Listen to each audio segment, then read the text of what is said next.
আসসালামু আলাইকুম। আমি মোহাম্মদ মাহবুব রহমান নয়ন, আহ্বায়ক জাসাস বাজিতপুর পৌরশাখা।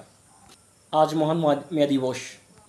গভীর শ্রদ্ধা ভরে স্মরণ করছি সকল শ্রমিককে যারা আত্মাহুতি দিয়েছে 1886 সালে শ্রমিকদের ন্যায্য অধিকার আদায়ের জন্য যারা প্রাণ দিয়েছে, এবং শ্রদ্ধা ভরে স্মরণ করেছি স্বাধীনতার মহান নায়ক, স্বাধীনতার ঘোষক, বহুদলীয় গণতন্ত্রের প্রবর্তক, সার্কের নির্মাতা, বিএনপির প্রতিষ্ঠাতা, রণাঙ্গনে মুক্তিযোদ্ধা শহীদ রাষ্ট্রপতি জিয়াউর রহমান বীরোত্তমকে। আজকে মেয়ের দিবসে অঙ্গীকার হোক, শ্রমিকের গায়ের ঘাম শুকানোর আগেই তার ন্যায্য অধিকার আদায় করার জন্য ন্যায্য অধিকার দিতে হবে।